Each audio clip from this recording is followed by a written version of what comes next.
siang Mbak Sherly. Ya, siang. Mbak Sherlina ini dari jurusan apa? Saya dari Fakultas FIKK, jurusan Pendidikan Kepelatihan Olahraga. Oh, FIKK. Sekarang lagi semester genap nih, ada kesibukan apa ini? Kebetulan menurut saya olahraga agak santai ya. Oh, Jadi berarti semester iya. ini olahraga lagi santai. Cuman ya? sama project aja. Oke, tadi pagi ada kegiatan apa? Kelas dari pagi sampai sore. Oh, dari pagi sampai sore kelas. Terus sorenya lanjut kegiatan project. Oh, berarti abis ini nanti ada kegiatan project lagi gitu? Iya. Oke. Mbak Sherly ini nanti kosong sekiranya sampai jam berapa? Jam 2 nanti kosong? Iya. Sekarang kan sekitar jam 1:30 ya? Iya. Berarti kita ada waktu sekitar 30 menitan ya buat sesi konseling ini. Oke, di sini saya izin memperkenalkan diri ya. Saya Aksomadela Syada. Mbak Sherly bisa manggil saya Syada atau Kak Syada atau Mbak Syada, terserah up to you. Saya akan membimbing sesi konseling Mbak Sherly sekarang. Mbak Sherly di sini bisa cerita apapun. Mbak Sherly di sini bebas buat cerita apapun. Saya akan menjamin kerahasiaan cerita Mbak Sherly. Lalu di sini Mbak Sherly datang ke sini sendiri atau ada yang menyuruh? Sendiri. Berarti nggak ada keterpaksaan dari siapapun ya? Enggak. Oke, bagus sekali gitu. Mbak Sherly bisa cerita tentang apapun, bisa nangis, bisa melakukan semuanya, kecuali Mbak Sherly nggak boleh menyakiti diri Mbak Sherly sendiri dan menyakiti diri saya sebagai konselor Mbak Sherly gitu kan. Oke. Jadi di sini Mbak Sherly mau bercerita tentang apa? Tentang keluarga. Oke, tentang keluarga. Apa ya? Ayah. Kenapa itu boleh tahu? Kalau boleh tahu? Ya, karena kebetulan saya broken home. Itu dari kecil, dari umur saya 1 tahun orang tua saya udah cerai. Jadi di situ otomatis saya masih kecil, belum tahu apa-apa soal itu. Dan kebetulan orang tua saya dulu dijodohin. Jadi kayak ya saya gak mempersalahin itu. Saya tinggal sama mama saya dan mereka punya keluarga masing-masing.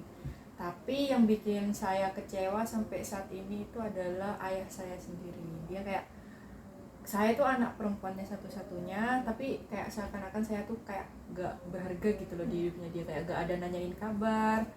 Sedangkan anaknya tuh lagi ngerantau gitu loh, gak ada ngasih uang jajan buat anaknya di hidup rantauan gitu. Jadi kayak saya mikirnya kayak gak ada gunanya gitu punya anak cewek, kayak lepas tanggung jawab gitu. Kecewa di situ. Mbak Sherly ini kecewa sama ayah Ya, kayak lepas tanggung jawab. ya banget. Ayahnya kalau boleh tahu itu jauh kah? Jauh. Oh. Ada di luar negeri dia. Oh, di luar negeri. Mbak Sherly ini belakangan ini ada komunikasi gak sama ayah? Enggak, saya itu kalau komunikasi ya dari SMA cuma sekedar minta uang ya. Itu sekedar, itu pun jarang banget. Itu pun kayak saya pas minta uang itu juga sekalian nanya kabarnya ayah. Tapi kayak kalau saya gak mulai duluan, ayah tuh gak kira nyari saya gitu. Jadi pas semenjak kuliah ini, dia tuh kayak bener-bener ngilang gitu loh. Padahal kuliah tuh, biaya di kuliah tuh kayak bener-bener gede-gedenya gitu. Jadi semuanya tuh ditanggung mama. Oke, berarti sekarang ini Mbak Sherly sama mama ya tinggalnya? Iya, sama nenek kakek juga. Sama mama sama nenek kakek. Pisah sama ayah? Iya, sama ayah. Pisahnya sama ayah tuh dari kapan? Dari kecil, dari umur 1 tahun. Oh, itu langsung pisah gitu? Iya, langsung pisah, cerai. Oke. Dari skala 1 sampai 10 itu rasa kecewanya Mbak Sherly ke ayah tuh berapa? Sebenarnya saya kecewanya kalau kemarin-kemarin kayak masih di 8 ya. Soalnya itu saya masih mikir ya, oh itu masih ayah saya gitu ya. Oh ya udah gitu. Tapi kejadian beberapa minggu lalu itu bikin saya kecewanya udah 10%. Udah 100%. Soalnya di sisi lain dia ayah udah hampir 1 semester gak ngasih uang jajan kan. Nah kebetulan saya bilang ada kebutuhan buat kampus. Nah dia tuh kayak bilangnya gak ada uang terus, padahal saya tahu beliau tuh kayak kerja di luar negeri, pasti punya uang, setidaknya ngasih 100.000 ya gak apa-apa gitu. Tapi bilang gak ada uang, itu pun saya chat tuh jarang dibales, kayak harus saya chat lagi berminggu-minggu lagi baru dibales. Baru Terus beliau tuh bilang, tiba-tiba nanya di akte saya tuh sama ijazah ada nama ayah apa enggak gitu. Terus saya lihat di akte ternyata cuma ada mama, gak ada nama ayah di akte.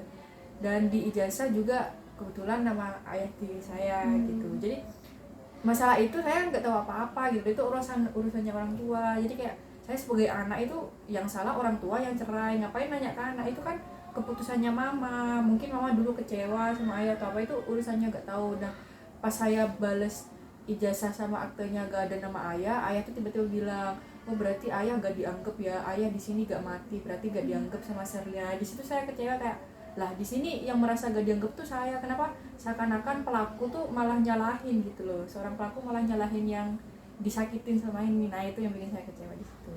Oke, saya mengerti perasaannya Mbak Sherlia, pasti Ya, sangat kecewa banget, banget. sedih juga, Ya. itu pasti sangat mendalam. Jadi padahal yang bermasalah itu ayah sama mama, tapi yang berdampak tuh kenapa saya Ya, gitu ke ya. anak. Oke. Berarti masalah ini baru-baru ini ya? Baru-baru ini, belum sebulan, belum ada sebulan Belum ada masalah ini. sebulan. Jadi kayak saya ngerasa di rantauan gitu, kayak terus saya sempat cerita ke tante, terus tante juga responnya, oh ya udah nggak apa-apa, itu ayahmu, kayak udah kalau emang beliau mau lepas tanggung jawab udah jangan dianggap ayah. Tapi ada beberapa orang yang bikin saya kecewa, teman deket saya sendiri yang saya bilang kayak, ada kan beberapa orang bilang jangan pernah kecewa, itu pun begitu gitu dia itu ayah kamu, tapi orang tuh gak ada yang ngerti walaupun itu ayahku. Tapi kalau rasa kecewanya berlanjut terus sampai ke tahap kayak gini tuh bener-bener gak bisa lagi dianggap seorang ayah gitu loh. Orang tuh kalau belum ngerasain itu bakal gak kira paham sama keadaannya kita. Bener, itu bener. di situ. Bener banget, paham banget ini. Oke, Mbak Sherly, yang ingin Mbak Sherly bicarakan gitu kepada ya, kalau misalkan Mbak Sherly bisa cerita, bisa bilang sesuatu gitu kayak, ada nggak? Ya ada sih, cuman pengen bilang gitu loh, aku tuh anaknya gitu loh, jangan lepas tanggung jawab. Walaupun sekiranya gak bisa ngasih uang ya gak apa-apa, setidaknya nanya kabar gitu loh, gimana, sehat enggak, di rantauan itu keadaannya gimana, perempuan sendiri gitu, kayak setidaknya ngasih perhatian dikit gitu. Soalnya dari kecil sampai saya sedewasa ini gak ada nanya kabar atau nanya kabar yang intens banget. Itu pun beliau itu pulang dari luar negeri cuma setahun sekali, ketemu saya cuma sehari itu doang, itu pun ya udah itu doang. Mungkin kehalang sama istri barunya ya, sama istrinya. Udah ada istri baru Ya, gitu. ya udah ada.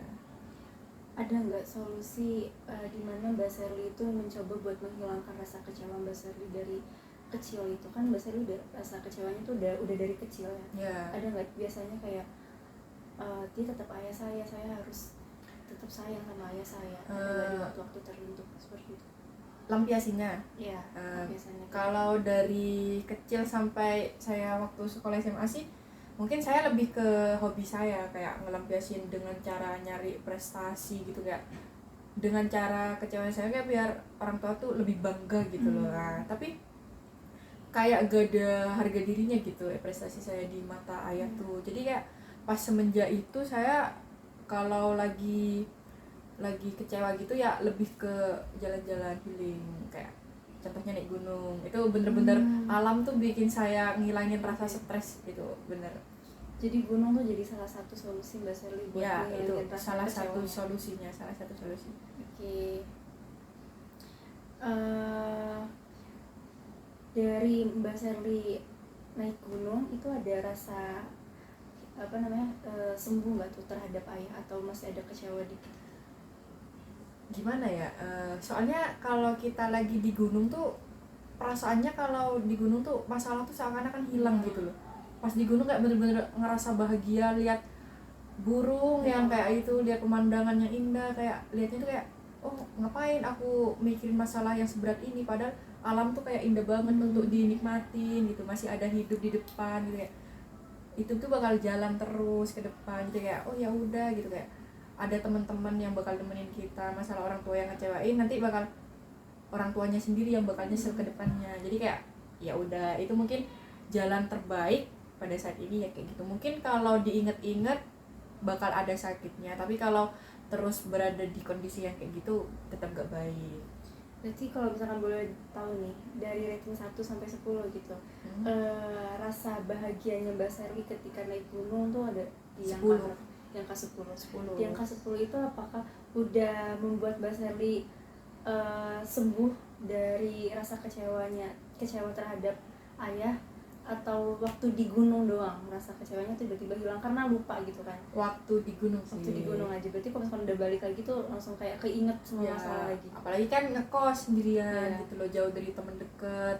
Mungkin kalau lagi ngekos sendirian lagi banyak masalah juga, lagi diem aja pasti bakal masalah, tiba-tiba datang sendiri pikirannya. Itu yang bikin susah sih ngatur emosinya di situ. Oke. Kalau di kos itu kan sendiri ya? Ya, sendirian. Ada nggak nih cara lain di mana Mbak Serli itu menghilangkan rasa sedihnya, rasa apa sih namanya, kecewa terhadap ayah gitu kalau muncul Di kos. iya, kalau di kos sendiri? Kalau di kos mungkin sama temen kos ya, kamar sebelah gitu, kayak ada gitu. Mungkin saya ngelampiasin masalah saya dengan cara ganggu mereka sih. Ya kayak mereka lagi diem, ya udah saya ganggu gitu loh. Kayak ya udah dengan cara ngeganggu orang gitu, bikin daripada aku diem di kamar, mending ganggu mereka biar mereka yang stres, bukan saya. Oke, jadi cara melampiaskannya ke teman-teman kos gitu ya, ngejailin ya, gitu ngejailin ya benar. Oke, nah respon mereka gimana? Ya kadang ngamuk sih, tapi Ngamuk. ya Cuma itu bikin kamu happy ya? iya, lihat mereka ngamuk tuh happy banget sumpah. Oh, Iya. oke. Saya paham apa yang Mbak Serli rasakan, kecewa, sedih, terus juga kalau misalkan udah naik gunung tuh rasanya semua hilang gitu ya. Hilang Nah, banget. itu kalau naik gunung Mbak Serli oke. Nah, Mbak Serli ini kan katanya kalau lagi sedih banget itu ke gunung ya. Ya, Nah, belakangan ini Mbak Serli udah berapa kali ke gunung? selama ini. Ya, tahun ini lah. Tahun ini kan udah sekarang bulan Mei kan. Nah, dari Januari kemarin sampai sekarang itu Mbak Serli udah Aduh, kalau ke gunung sih saya baru 2 kali doang kalau tahun ini. Soalnya bukan ini, kalau tahun ini saya lebih ke itu, yang penting menikmati keindahan alam sih, kayak ke Malang, Batu gitu kan. Udah nikmatin keindahan alam kayak di mana ya, di Paralayang gitu. Kan udah cukup ngelihat pemandangan gitu. Sama aja kayak gunung, bukit. Oke, berarti udah lumayan, walaupun masih ada rasa kecewa, sedih, tapi Mbak Serli bisa melampiaskannya ke cara ke gunung dan melihat alam-alam itu ya. Iya, benar. Oke, kalau misalkan suatu saat nanti atau nanti malam Mbak Serli tertidur, terus habis itu Mbak Serli bangun di pagi hari dengan suasana yang indah, suasana matahari yang baru terbit, angin pagi yang indah, yang segar. Terus Mbak Serli tuh masalah-masalah yang Mbak Serli sekarang lakuin, kecewa terhadap ayah, itu tuh tiba-tiba hilang. Apa yang akan Mbak Serli lakukan? Lega sih. Ya. Yang utama kayak nggak nyangka, mungkin kayak lega kok hidup kayak setenang ini, padahal kemarin-kemarin kayak nggak pernah setenang ini gitu loh, rasanya kayak gitu mungkin. Oke, tenangnya Mbak Serli di pagi hari itu sama seperti Mbak Serli ada di gunung atau melihat pemandangan. Iya, benar. Gitu. Oke, mungkin salah satu dari tujuan Mbak Serli datang ke sini untuk menghilangkan rasa kecewa terhadap ayah, Iya. seperti itu.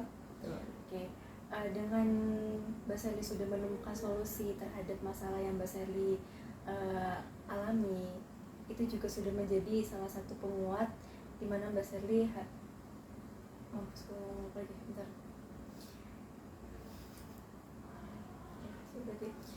Oke, salah satu cara untuk Mbak Serli merasakan bahagia, merasakan tenang, itu adalah dengan naik gunung atau melihat-lihat pemandangan indah.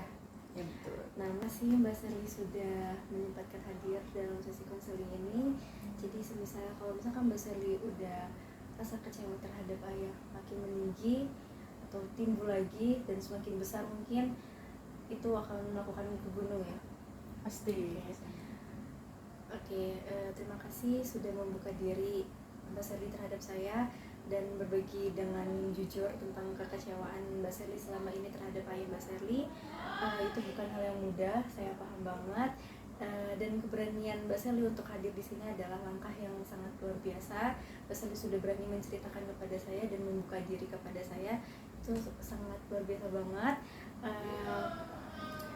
Selama proses ini, Mbak Serli telah menunjukkan bahwa meskipun rasa kecewa itu nyata, Mbak Serli juga memiliki daya untuk melindungi bagaimana cara Mbak Serli untuk tetap membahagiakan diri Mbak Serli sendiri.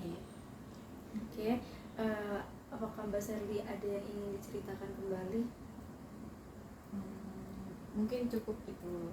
Oke, tugas-tugas kuliah sudah aman? Alhamdulillah, cuman tugas UAS. Oke, berarti bentar lagi UAS ya? Iya. Minggu-minggu UAS ini. Oke, saya percaya setiap langkah yang Mbak Serli ambil akan memiliki makna dan akan membuat dampak kecil terhadap hidup Mbak Serli.